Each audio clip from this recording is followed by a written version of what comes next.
Hello, everyone. Welcome to the first episode of our MasterPenn series. So in our first episode, we'll be covering registration, courses, and curriculum. So let's get started.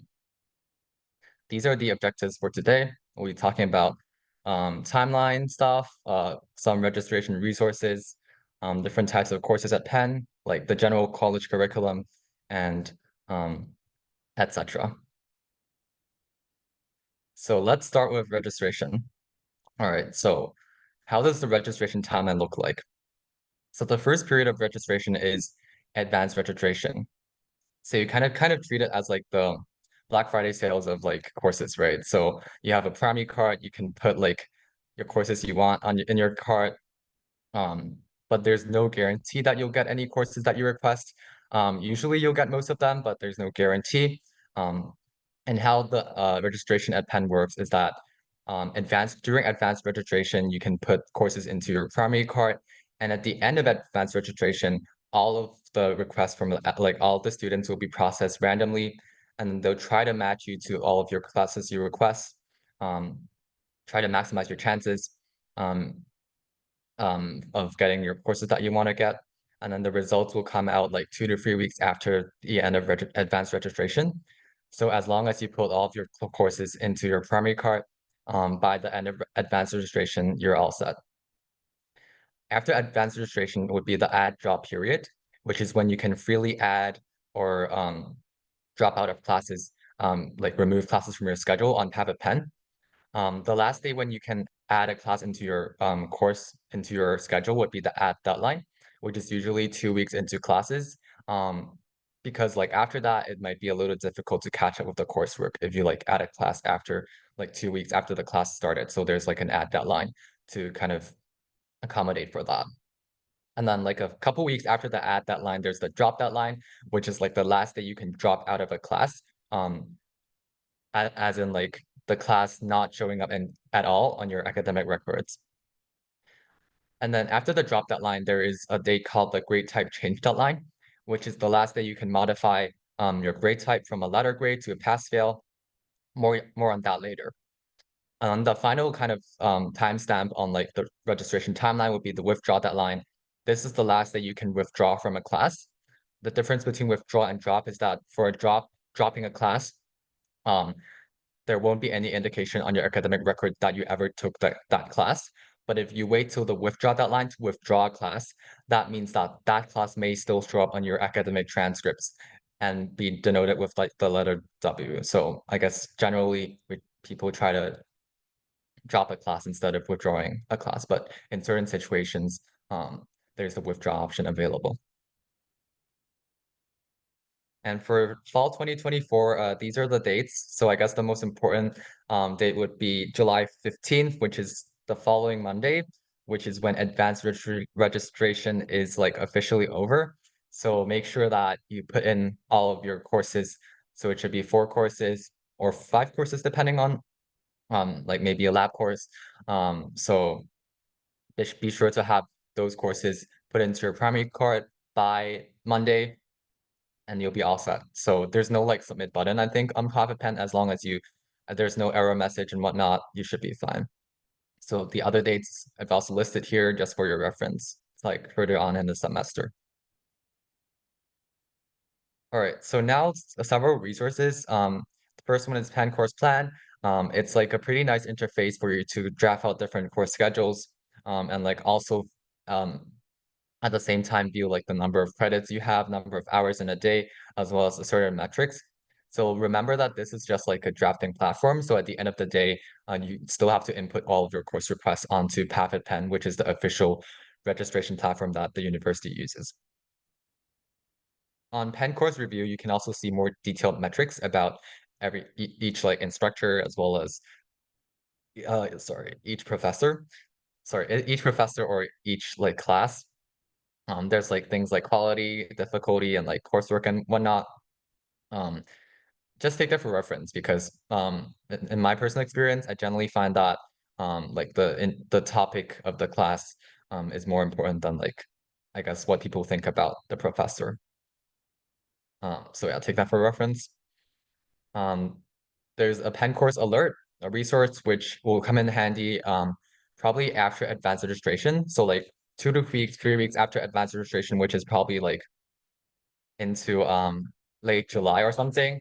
Be able to see which courses you successfully get into and which courses you might not have gotten into because it's full already. So this Penn course alert platform allows you to stay alerted about like when a course opens up. So for example, you were trying to enroll in a Gen Chem course, however, the course was full. You can put Gen Chem into the Penn's course alert system.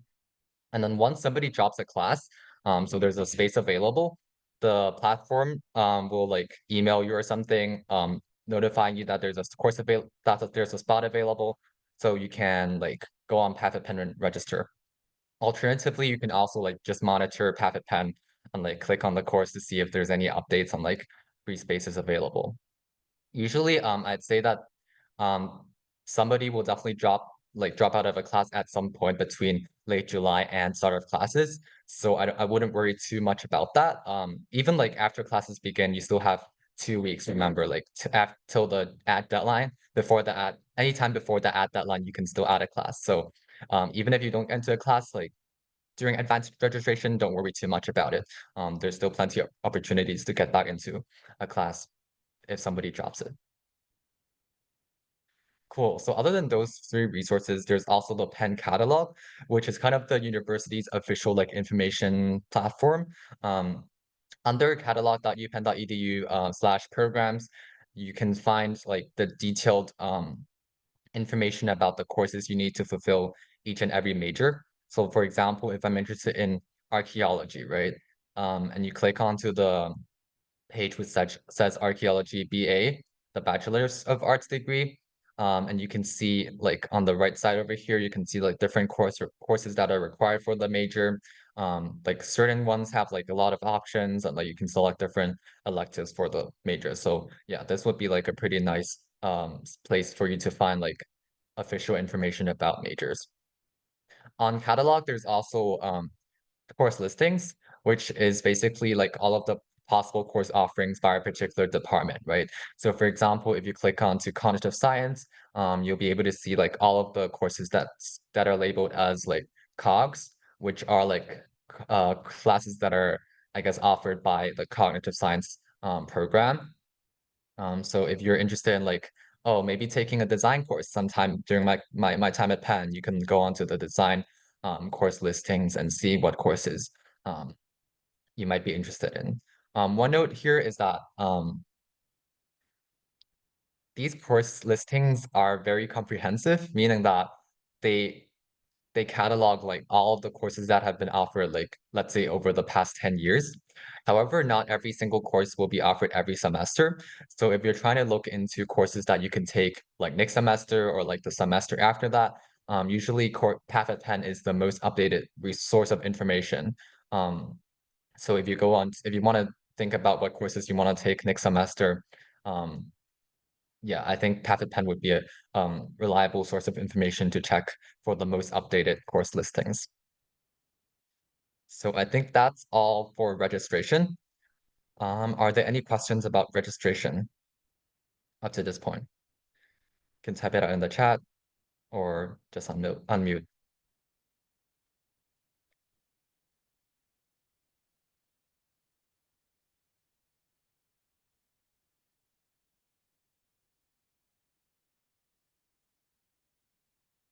Cool. So if you have any questions, like if you think of any questions later, you can always type them out in the chat.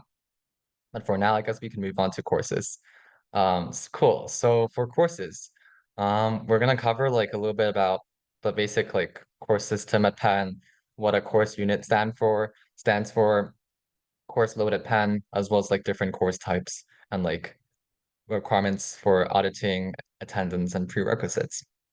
It's like all pretty general stuff. I'll try to make it like sweet and simple. So first there's the course numbering system. So at Penn, you may see like courses listed as like a department name followed by 4 digits. So that's like the latest course numbering system that Penn uses, where courses are labeled from 0001 all the way till like 9999, I believe. So The main ones that you will probably take would be the ones bolded over here. So the courses 00001 to 01999 would be like mostly introductory undergrad courses. 2000 to 3999 would be like mostly like intermediate advanced undergraduate courses. And then 4,000 courses would be like more higher level courses, primarily for undergraduates. 5,000 level courses are primarily for graduate students, but undergrads could possibly take them upon permission. And like the ones 6,000 and above would be probably like graduate courses that undergrads are probably less likely to be taking. So yeah, the course offerings that are under the first four categories would be more likely to be taken by undergrads. And the Penn course unit system is also pretty simple. Usually one course equates to 1 to 1.5 course units, CUs. And on average, you have to take 4 to 5 CUs per semester um, for a total of around 32 to 40 CUs to obtain a degree from the College of Arts and Sciences. Of course, this can vary if you want to do like a double major or like a dual degree or like a minor. In that case, that you might require even more CUs.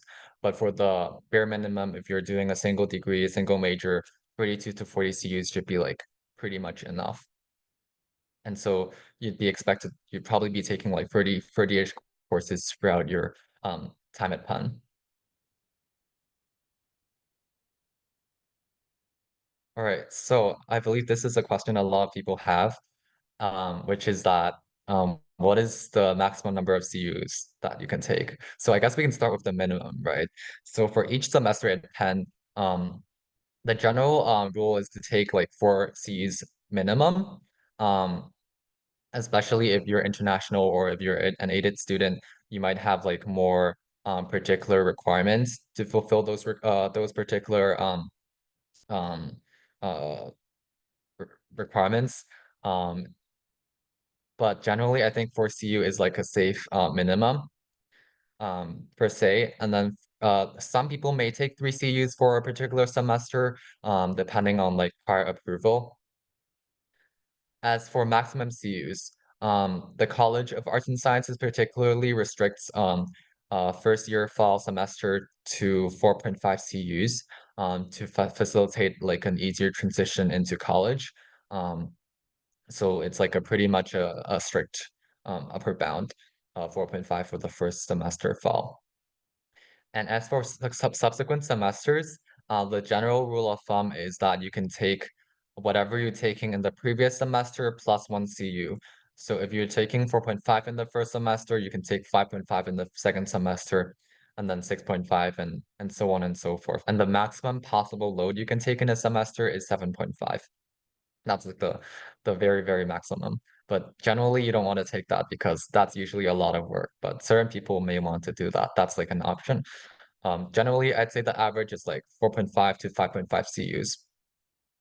Um, and this like subsequent semester increase is that it's also dependent on your grades and your performance in your past semesters. So that's something that your advisor and will be looking into with you. And if you want to apply for a credit CU increase, that will also be done on Path at Penn upon approval by your advisor. Cool. So now we're going to talk a bit about course types at Penn. So when you're registering for courses on Path at Penn, you may be seeing like certain labels for courses. Um, so initially I was a little confused about it, so I just want to go over it to make sure everyone's like clear about the different courses, the different course types and what they entail. So the first one is LEC, which stands for lecture. Pretty straightforward.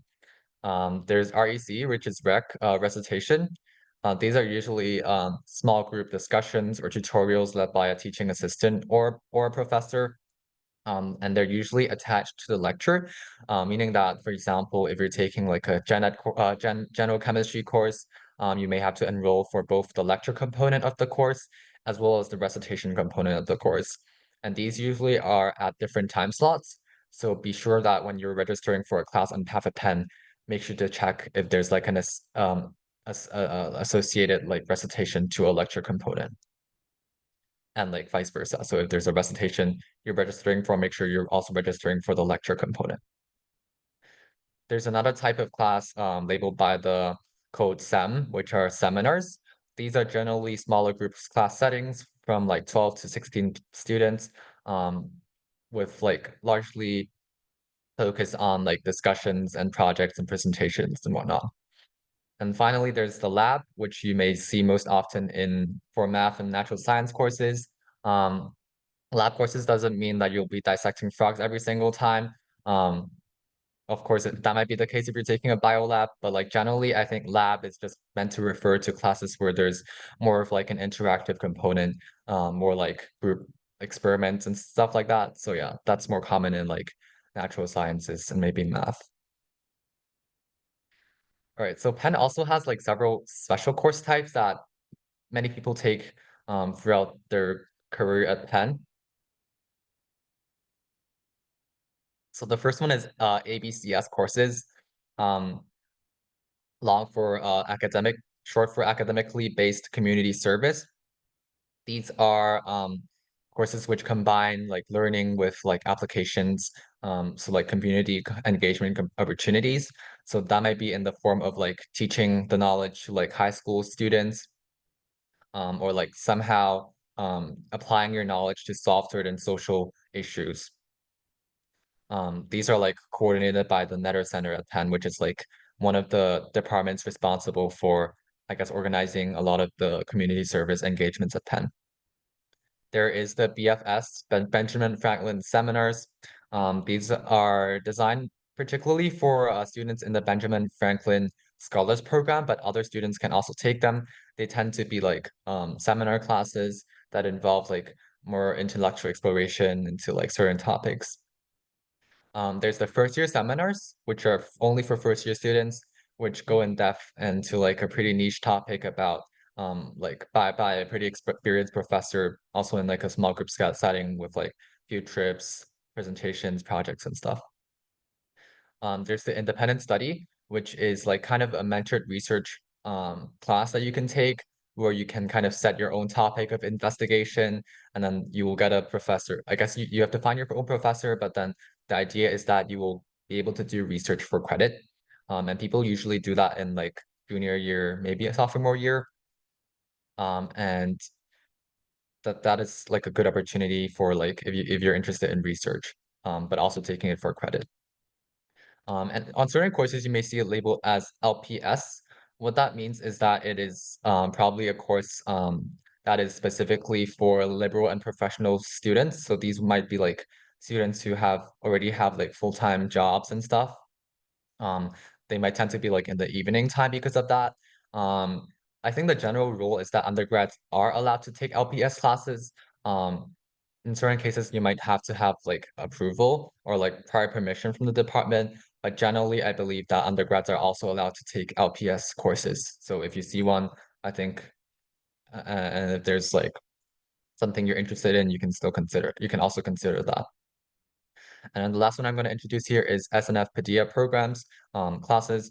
These are dialogue-centric courses. Also, everybody can take them. If you're really interested in SNF Padilla classes, you can also apply for the SNF Padilla program, which is like a scholars program, particularly for students interested in dialogue, community, and like civic engagement stuff. And there's also a lot more different courses at Penn that you can explore at your own in your own time. All right, I believe this is the last slide for courses. So for courses, there's like a few things that I just wanted to bring up. So first of all is auditing. So um, auditing refers to like enrolling in a course without getting any credit and grade.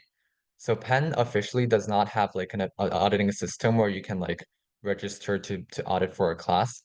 Um, However, informal auditing may be allowed with permission from the instructor.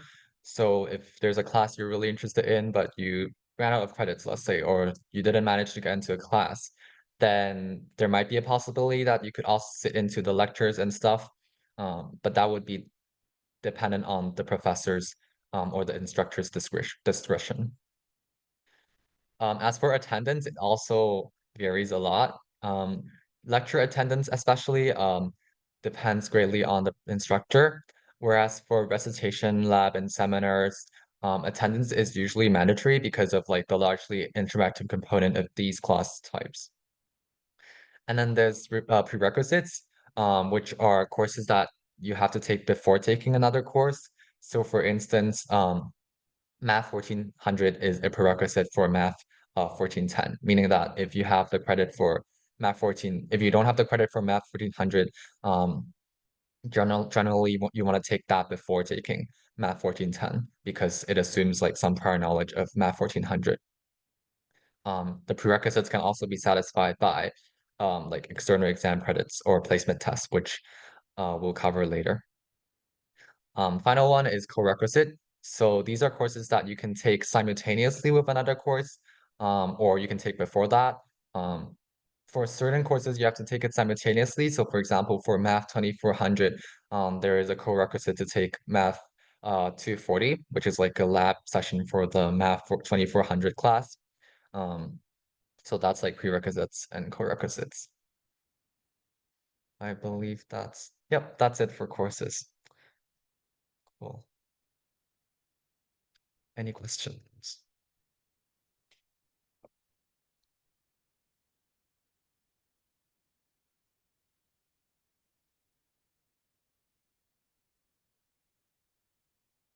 Cool. All right, so let's move on to the arts and sciences curriculum. Um, so if you want to learn more about the curriculum, I believe a good source of information would be the college website. There is also a lot of information about that on the campus page, which you might have seen already. So here I'm just gonna give like a short summary of like what these requirements entail and like some specific points that you can be aware of. So generally there are three components for that compose of like a college of arts and sciences degree. There's the major requirement, um, which is like a primary field of subject that you're specializing in. You declare that generally in the spring of second year, and the number of major courses can range from 12 to 20 CUs. So 12 to 20 classes approximately. And then the second component would be general education requirement, composing of sectors of knowledge as well as foundational approaches. There are 7 sectors and 6 foundational approaches, including writing and language. You can double count sectors and foundational approaches. So you can take a course that counts for both a sector and foundational approach. You can also take a class that counts for both the foundation approach and the major course. As for sectors, every major automatically fulfills a sector of knowledge or 2 sectors of knowledge. That's something you could find on, I believe, the college website. And for courses that do not count towards the major and do not count towards the general education requirements, they will all fall under the pool of elective classes. And like all of these combined together make up a total number of CUs that you have to take in total, as well as within the College of Arts and Sciences. This information can also be found on the college website. All right, so how can you select courses for each of these components? For major courses, the most reliable source of information is the department website. Um, so for example, if you're interested in the chemistry major, you can go on the chemistry department's website, and then they will list like detailed course requirements as well as like advice or possibly even sample schedules for that particular major.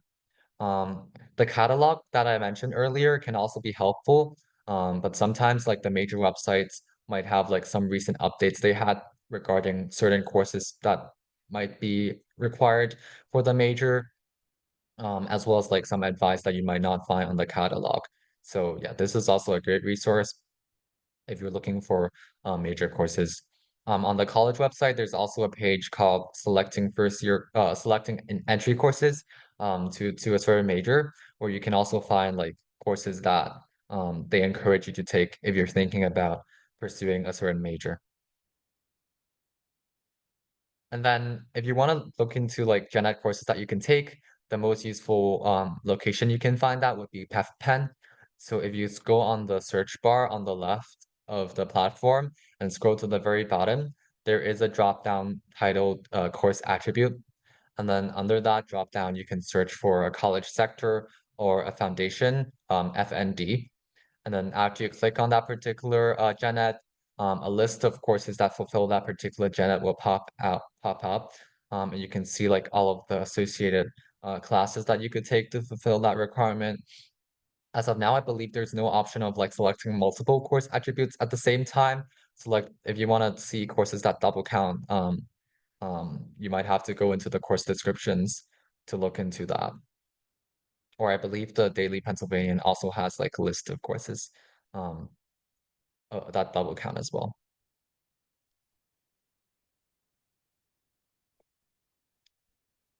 And as for electives, these courses might include language courses that you use to fulfill the language requirement.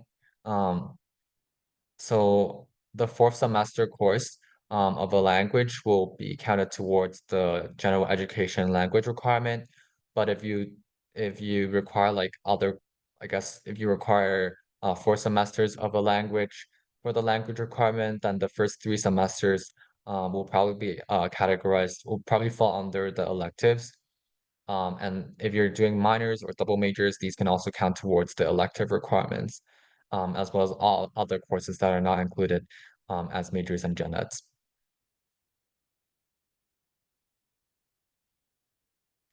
Cool. That's it for curriculum. I believe this is the final part.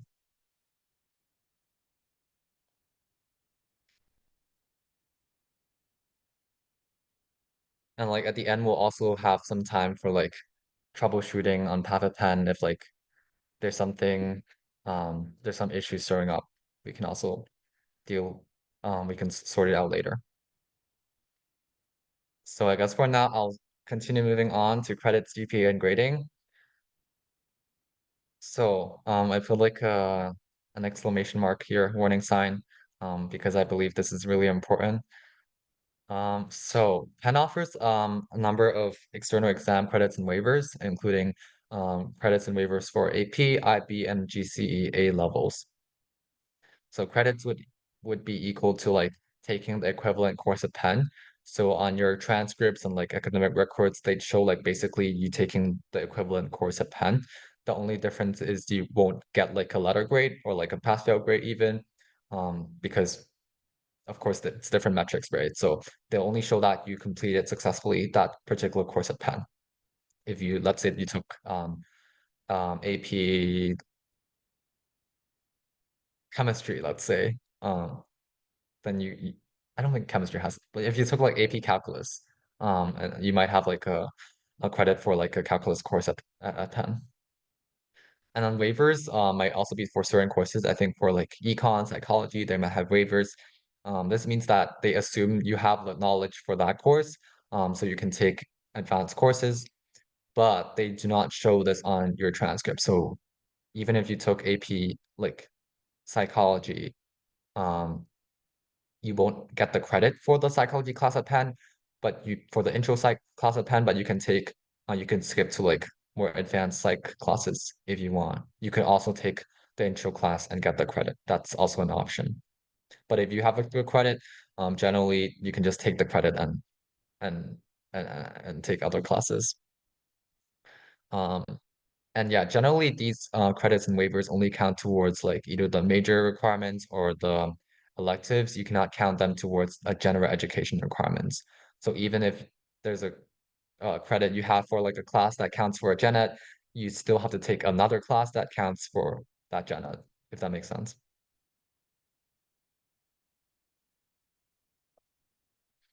So for the most updated information, you can also refer to the college website. There's separate websites for each of the exams. All right, so what if you don't have like what if your school didn't offer APs, but you are very experienced in mathematics, let's say. So in that case, you could possibly consider equivalence exams. So these are opportunities that Penn departments, particular departments provide, where you can take like an exam to demonstrate that you have the knowledge equivalent to a course at Penn, which grants you the credit for that class. So I believe biology has exam equivalence exams for several intro classes, chemistry as well, and mathematics as well. This list is not extensive, so there might be other departments that offer that, but these are, I believe, the more common equivalent exams. So biology equivalent exams can only be taken in the fall of your first year. Chemistry, they only allow one attempt, and math is math. As for languages, if you are fluent in another language, or um, if you have like if you know how to speak another language, um, you might possibly be able to waive out of the language requirement under the general education requirements, or like even partially um, waive the language requirement, meaning that a normal student has to take 4 semesters of a second language for the language requirement. But if you have like certain experience with like speaking the language or writing the language, you might only have to take like 2 semesters, for example. But if you're like a native speaker in another language, you can opt out of it completely. And the way to opt out of the language requirement or skip certain courses is to take the placement test. Um, Penn offers placement tests for a lot of languages. For Spanish and French, there are online exams available. And for other languages, generally, there are in-person exams during like new student orientation or the start of the fall semester. So for all of these exams, you can refer to the department website for details. Um, so yeah, for different like for the different languages of Penn, they're all under like different departments. So there's like the Germanic languages department, there's like East Asian languages department. So yeah, you can check the appropriate department for the particular language placement test that you're interested in, or you can also email the department if it's not listed on their website. Alrighty, so now we're going to talk about the grade mode. At Penn, on your academic records, there are 2 options as to how a class is graded. You can select the default option, which is a standard letter grade, where on your transcript it will show whether you got an A, a B, a C, a D, or an F. There's like plus and minuses in between. Um, so that would be like the default option, which will be the grade that you get for most of your classes. Under certain scenarios, you might want to take a class for pass fail. That means that on your academic records, um, they'll only show that you passed the course or you failed a course. You can use the pass fail grade mode for no more than 8 courses in your degree, and it's only for electives. So you cannot count a pass fail course towards the major requirements or the general education requirements. And certain specific courses may also not allow pass fail grading, depending on the particular instructor. So yeah, the default would be standard letter grade under certain circumstances. If you're struggling in a class, or if you're in a senior year and you're done with all of your requirements, you could opt for the pass fail option.